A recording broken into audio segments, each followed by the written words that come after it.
So you joined me on my floor in the office because I received new baskets today, which I am very, very excited about. I mentioned in a previous video that the shelf behind me has some bins up top, but they're not really great for getting materials easily. Let me show you what I mean. This is a shelf that's inside of my office. It is a shelf from IKEA. And at the very, very top is where I have some books. And I also have these bins. I've had these for years. They've been wonderful. However, well, they're starting to kind of peel off, you can see there. However, it's really hard to get the materials that are inside of those bins. So what I want to do is take those down and do a little reorganization. But first, because I have the patience of like a 5-year-old at Christmas, we are gonna go ahead and open up the bins that I received and ordered in the mail to see what they look like. I measured, so I do know that they are going to work. This is a terrible scissors for this situation. So I know they're going to work. I just don't know what they look like. Okay, so this is a 2-set that I got from Amazon. They are just wicker baskets. Look at those. They're actually really pretty. Does anybody else like the smell of the wicker? I like it. So they're 2 baskets. They do not stay attached. Currently, they're attached by these little zip ties. So I'm gonna cut those apart. I also have one at the bottom. Okay. These are good. I like the size. I needed something where I could put 4 of them. So I'm able to put 4 of them up top, line by line. I would like to get some labels or something to put inside of them because I'm getting old and I don't remember what's inside of stuff anymore. So I need everything labeled. It's like, has anybody seen Benjamin Button, where he like grows up and then he grows back into, or he's like old and then he grows back into a baby, some type of situation like that. And that's what I feel like. Like I feel like I'm regressing basically with my age. I don't remember things anymore. So these are the baskets. That's what they look like. I will put a link to them. I believe it was like $45 for 2 of them. So I ended up spending like 90 bucks on just baskets. But it's an investment because I'm hoping that these are going to last me for years and years and years. And even if I don't end up keeping them inside of an office, I can use them anywhere else. Kitchen, storage. These are just really good, handy, and they're really great quality. Like they feel sturdy, which is nice. Okay, so I'm going to grab the items from up there, bring them down, and then let's kind of process and figure out what in the world is inside them. So what is the likelihood, Walter, that I drop everything on me? It's pretty high. Let's just be honest. Okay, let's take books down first.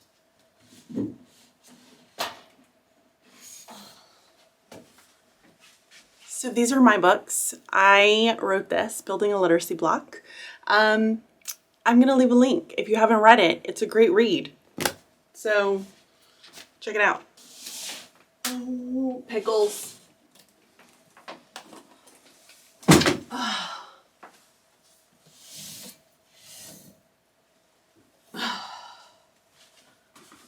Okay. Got a little bit of a different angle happening here. Okay, so I need to go through the basket. I currently still have all the math stuff sitting on my floor. I have yet to do anything with it, although I had an idea because I've been thinking about session materials. And if you remember, I had a little bitty Ziploc bag with like literacy ones that I showed you earlier in the month as we were like, it was like the first video this month that we were cleaning up the office. I would like to do something similar for math. So I have an idea of some things that I want to put inside of it. Is it totally solidified? Absolutely not, especially as I continue to learn and grow inside of math. and some of the items that I want to put in it. Because again, I just feel like there's so much stuff out there. Is it necessary to have it when it comes to teaching? I don't really know. Okay, so let's go through some of the items.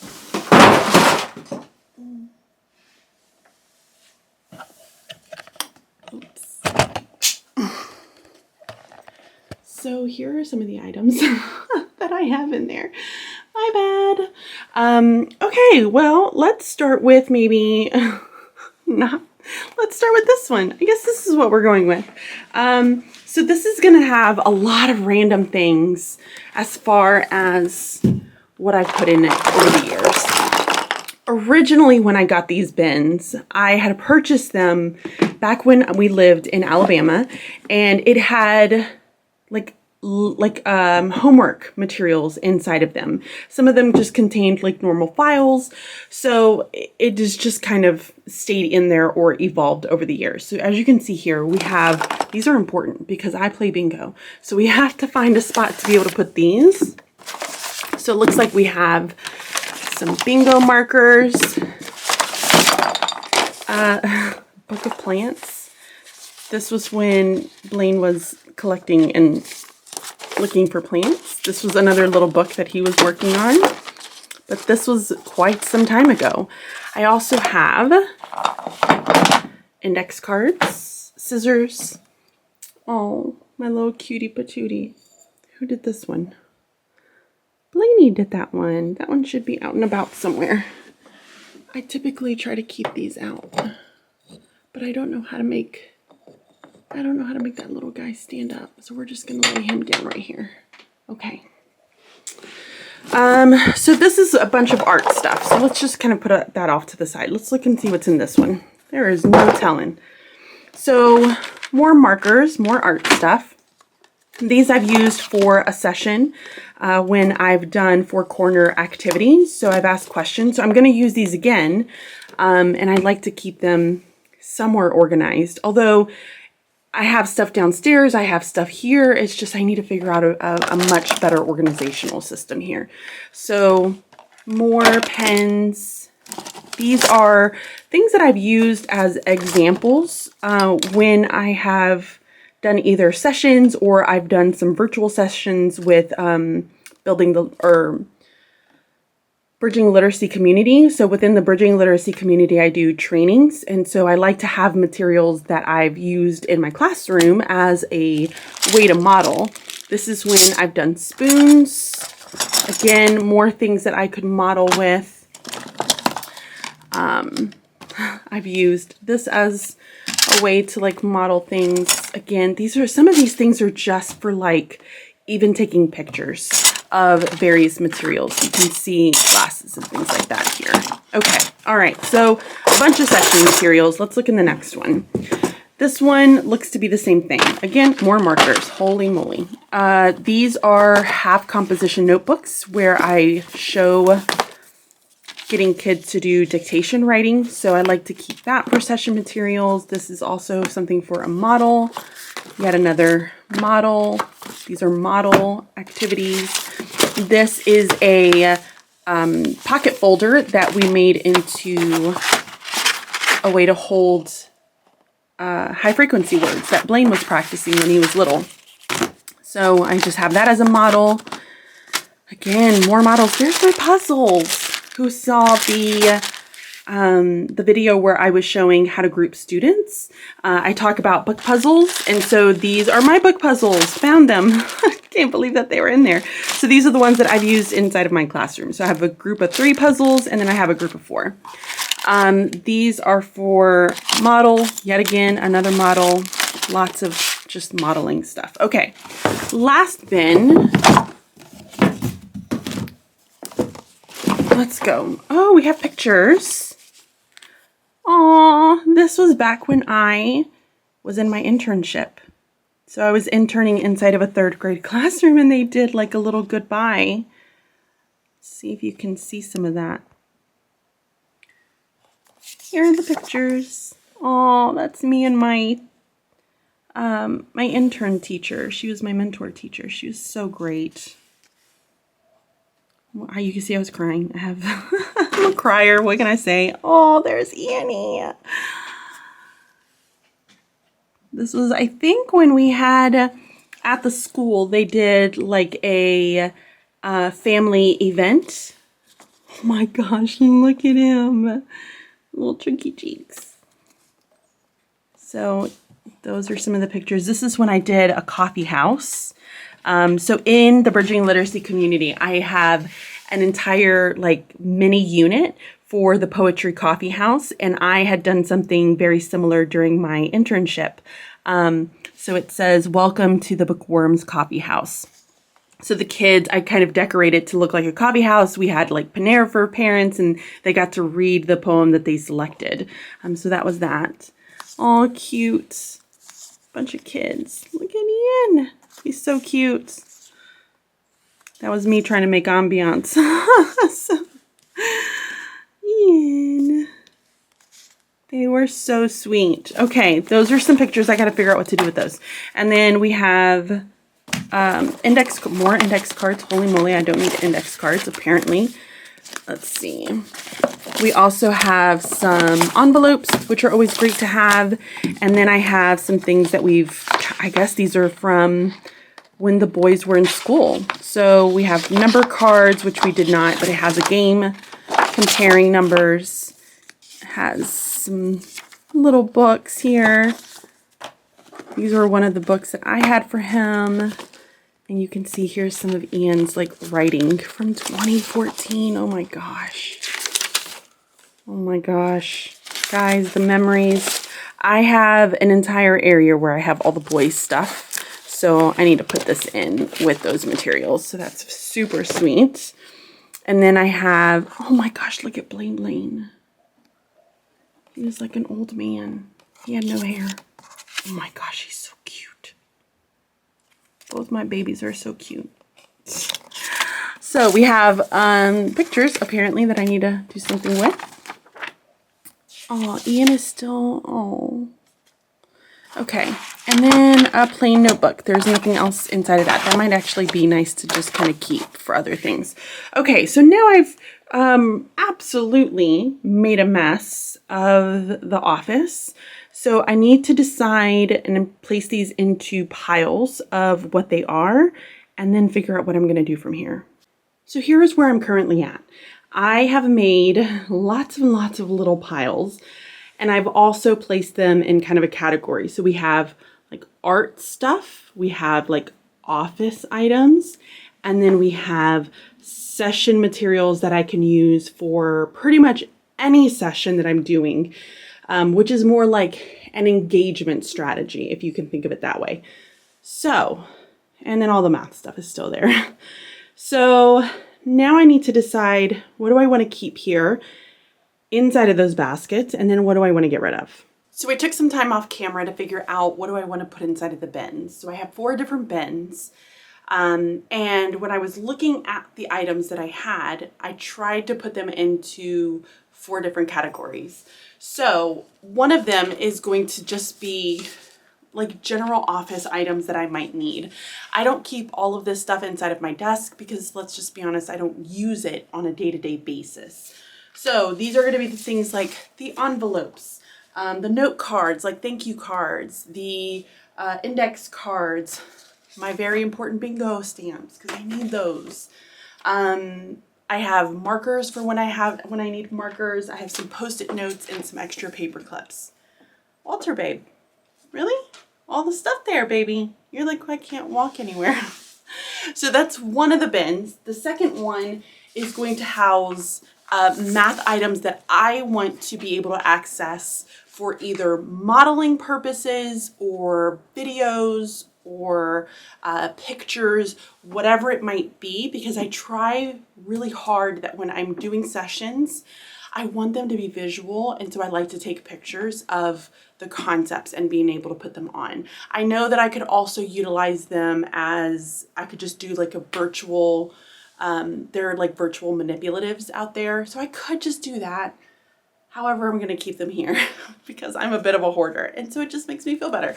So I have all of my number talks that I showed you guys earlier in a different video. I have a lot of these, which are the clear transparency versions, which kind of makes it semi-easy for the most part of just keeping track of everything. Then I have things like playing cards. I have the two-tone counters, which are important. So that's what I have inside of the math bin. Plenty of room to be able to grow, which is great. I do need to decide if there's anything else that I need to put in there. I have some dice that I need to find a way to just like properly put it in. I think I used to have, does anybody remember those little Dollar Tree clip-on lid bins that you could buy? And a lot of people would put playing cards in them. I think I have some downstairs that I can probably go and snag and use that for storing some of these. I also have Unifix cubes, so I have those connecting cubes that I can put into a basket, but I need to figure out, like, again, how am I going to store it so that it's not just thrown inside of the basket, because that's where we lead to problems. Then I have a general sessions container. These are going to be things that I don't necessarily, like, they're not like a ton of the materials because they're pretty easy for me to just take out for sessions. For instance, the 4 corners color pages that I just am able to put up into the corners of the presenting room that I'm in.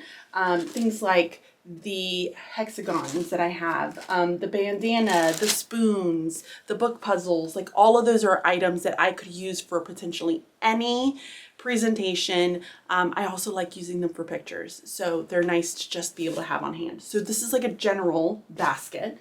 And then I have this basket, which is literacy. So a lot of these are just things that I have or I use whenever I am explaining things within the bridging literacy community or that I use for videos. And I don't want to go all the way downstairs to be able to grab everything. So this is my way of just being lazy and having them up here. So some of these things that I feel like I need to sort out. For instance, this bag here, it has, I typed up, and I can show it to you. This is a really cool activity to do with students to help them understand paragraphs. But I typed up a very generic story that I wanted students to be able to think about. And so here you can see are the strips with each line to the story. So they had to think about the organization of the story and what would help it make sense and how to put it in order. Great activity to be able to use. I put numbers in the back just so that I could keep track of them because they're all the same color. So this was a good one. I need to put those in, do you see these bins right here? So these are my unpacking anchor bins. When I do, within the Bridging Literacy community, when I do an unpacking anchor video, I go through like 3rd through 6th grade, the standard itself, and I unpack it by like looking at learning targets. What's the progression look like, both vertically and horizontally, within that standard itself, and then how to make it more manageable for instruction, for delivery for students, for assessing students, and then I give some resources to go along with it. So let me give you an example of one. So this one is RL2 summarizing. So inside of the summarizing one, I had a bunch of resources that I printed out to model and show. So like this is a summarizing activity. I also had these, which look to be placing a story in order. So they took the text and they had to place the text in order of the events that they occurred in. I have things like exit tickets, anything that I need to give as an example, I have in this little bin, which is great, makes it very easy. But when I first had these bins, I had them this way, like they were pointed this way so I could read what was on the little tag. Now I have them this way because I bought a brand new shelf. So now I need to label all of them so that I can actually read what's inside of it, because I can't tell what's inside of these. So I probably should put this in a narrative bin. That way it doesn't have to be in there, because it doesn't really make sense for it to be in there. These items are very generic-y. So again, like this stuff, this is what I did for my 40 book challenge. This is what it looked like in my classroom. And then I have one of these like examples kits of how I structured my small groups when I was teaching. And it has a bunch of like materials inside of it that I used for supporting students in phonics instruction. So phonics, that type of piece, which I need to come up with one for morphology. That would be a great one. Okay, so those are all those bins. I'm gonna finish figuring out how am I gonna put some of this math stuff in there, and then we're gonna put them up at the top and see what they look like. One final look before I put them up at the top. I can't wait to see what these look like. I haven't even tested it, guys. I have not even looked to see if this actually is all gonna fit. How horrible would that be? I ended up just putting the Unifix cubes into stacks just because I don't have a really good system right now. I'm just using baggies. You can see I have a baggie for that one. I just put them inside of bags. That's all I could think of right now. So that's what we're gonna do for the moment. I mean, organization is a process, right? We can't do it all in one go. Or is that me just lying to myself? I could be lying to myself. Okay, let's put these up and let's see what they look like. I shut the door on Walter. He's gonna be so mad at me. However, I love my dog, but right now I have a mess and he just keeps stepping on everything. All right, let's try this out. Let's see what it looks like. So we're gonna do this strategically here. Let's do office supplies on this end.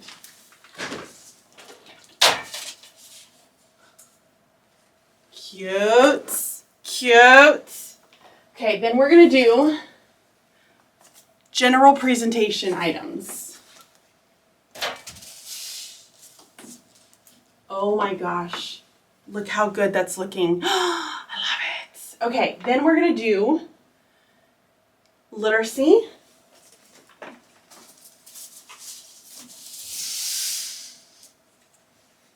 And then math.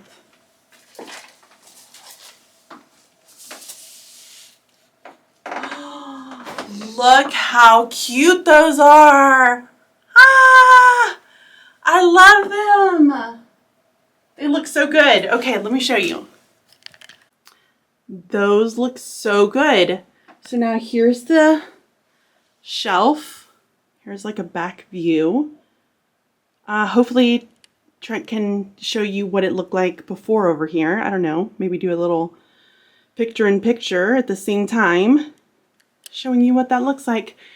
They're all done. I mean, that looks really nice and I'm happy with the organization. Now comes the super fun part of cleaning up the mess. However, I am not going to do that on camera. I'm going to slowly but surely do that on my own. I have a little man who is sick at the moment. So it's been busy in the household. I hope that you guys enjoyed this little organization video. I love organization videos. Am I the only one? I love watching people clean up their mess. But I hope that you enjoyed kind of looking in, kind of seeing things from the past, and then also getting things a little bit more tidy. I'm hoping that this works out. I need to get signs for it, clean up the mess that I have currently on my floor, and take care of a little sickly one. So guys, thank you so much for watching. I hope that you enjoyed this video. Don't forget to please give it a like. It takes like not even a second for you to just click that little button. It really does help me to get out to other teachers that are out there. And if you are not already, I would love for you to subscribe. So subscribe to the channel, like it, and hit that notification bell so you can get notified when I upload brand new videos. Thank you so much for watching. I'll catch you all next time. Bye.